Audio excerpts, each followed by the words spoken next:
This event today is about your imagination, about your connection with a tradition that's 800 years old, that is a tradition that evolves. I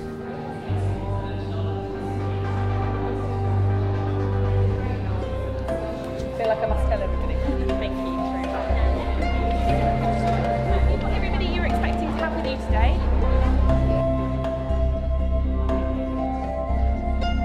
There are two principles that tradition of Magna Carta has created. The tradition of liberty and the rule of law, which is perhaps the dominant one. But there's also another very powerful tradition that sometimes gets left out of the story. And that's the tradition of protest and how Magna Carta symbolises and authorises resistance to tyranny.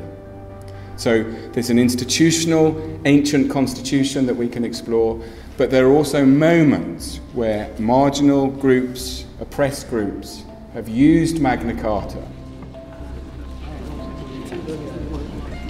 Okay, next we have Chloe Cooper.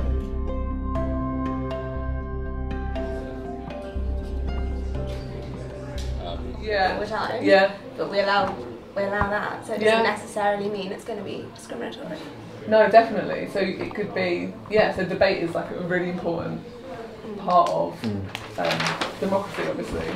And I think the other five of us need to think about A, who's going to give the closing argument, and B, what the other arguments are that we'll have ready.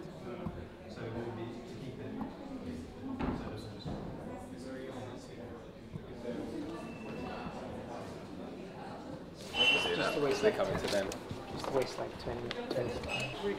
Any member of any team can raise a point against what has just been said. Okay? And the rules are that only one person can speak at a time and that you must stand as you speak. Okay? So here we have our judge. In some countries, it is the law. You need to join the army for, say, 3 years. Therefore, if you're being forced by your king or your government to work for them, surely in some way they have a right to look after you. What are you getting in return? Why are religious beliefs put above any others? Well, our main point of argument will be that the church point of law is very outdated. It limits the modern rights of a modern diverse society that we have today, with religions living alongside each other. And you were all very impressive. And this hasn't been an easy decision for us, because I think the arguments presented, the way you interacted with each other was very high standard, and I thought the teamwork was evident as well.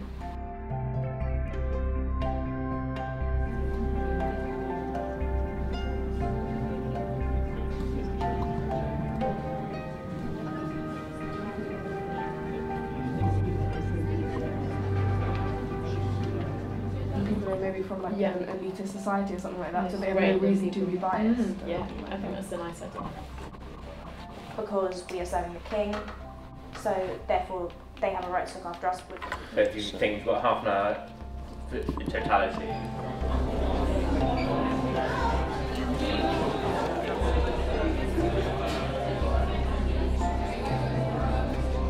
Another thing we focused on at schools was we said that equality is trying to be reinforced, but there's nothing really being done about it. So like we obviously, because we focused on schools. So why do you think that this is such a crucial right compared to Can you explain how it works specifically in this context? So let's say you walk into the hospital and you're going to get something on the NHS. Right now you sign something when you walk in. In fact, you sign like 10 things when you walk in right now. Right now, what we're going to say, we're just going to add one more thing where you have to specifically say that the information that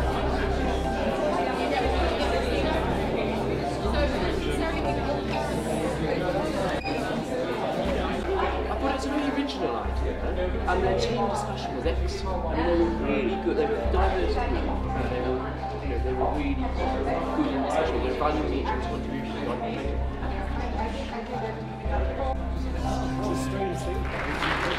So the judges picked 3 groups which we want to give very special commendations for, particularly for the area that yourselves as peers might not have given credit for. So we particularly looked at how well you were discussing beforehand, and then the quality of an argument when we were going around the stalls. And the three groups that we picked out. The first is Vetchi group. Well done.